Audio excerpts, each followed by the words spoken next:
हालिया दिनों social media में एक फिल्म गॉट लाइफ के मुतालिक बहुत कुछ लिखा जा रहा है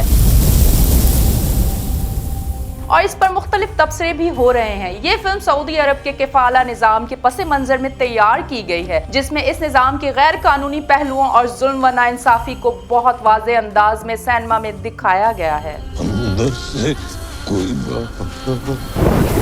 हिंदुस्तान से एक शख्स नजीब मुलाजमत करने सऊदी अरब जाता है और वहाँ वो अपनी कंपनी के बजाय किसी दूसरे सऊदी शहरी के हत्थे चढ़ जाता है। ऊंटों और बकरियों की दिन रात देखभाल के एवज उसे एक दो वक्त का निहायत ही बज़ायका खाना देता है और अक्सर औकात इसको कुछ भी नहीं खाने को मिलता है। इसको कहीं बाहर जाने की इजाजत भी नहीं होती है। एक दिन वो इंडियन तंग आकर इस सऊदी के सर पर लोहे का डंडा मार देता है, जिसके बाइस सऊदी शख्स हलाक हो जाता है। इंडियन वहां से भाग निकलता है और सऊदी पुलिस के हत्थे चढ़ जाता है। अदालत मुजरिम को 1,76,000 रियाल बतौर दियत देने का हुक्म देती है और 5 बरस की सजाए कैद भी इंडियन के पास 1 रियाल तक नहीं होता।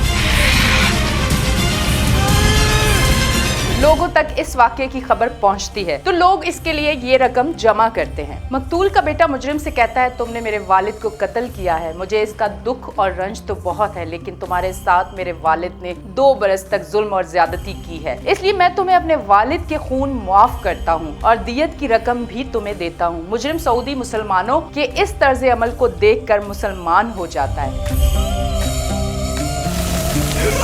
इस फिल्म ने सऊदी निज़ाम किफाला को उधेड़ कर रख दिया है और इसने शहजादा मोहम्मद बिन सुलेमान की तरक्की याफ्ता सऊदी अरब और इसकी उभरती हुई मईशत के तस्वुर को बहुत नुकसान पहुंचाया है। इस फिल्म में जहां सऊदी अरब के किफाला निज़ाम की बुराइयों को वाज़ेह किया गया है, वहां सऊदी मुसलमानों को ईसार कुर्बानी को भी मज़बूत अंदाज में दिखाया गया है। सऊदी अरब में पिछली 7 दहाइयों से किफाला का निज़ाम जारी है। इर्द गिर्द की खलीजी और अरब रियासतों में भी ये निज़ाम अभी तक जारी है। किफाला निज़ाम के मुताबिक सऊदी अरब और दीगर अरब रियासतों में जो तारकीन वतन बतौर कारकुन आते हैं, चाहे वो किसी कंपनी के मुलाजिम हो या किसी सऊदी के घर या दफ्तर में मुलाजिम हो, वो किफाला निज़ाम के तहत ही काम करते हैं। एक सऊदी शहरी इस कारकुन की किफालत करेगा और इस पर उठने वाले अखराजात को बर्दाश्त करेगा।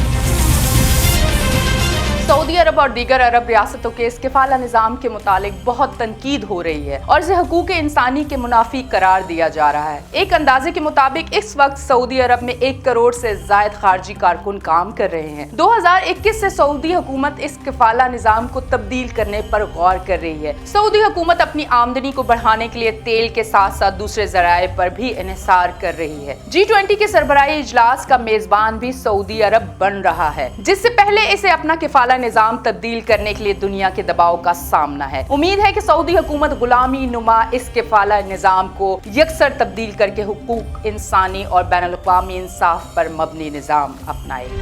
अंदर से कोई बाहर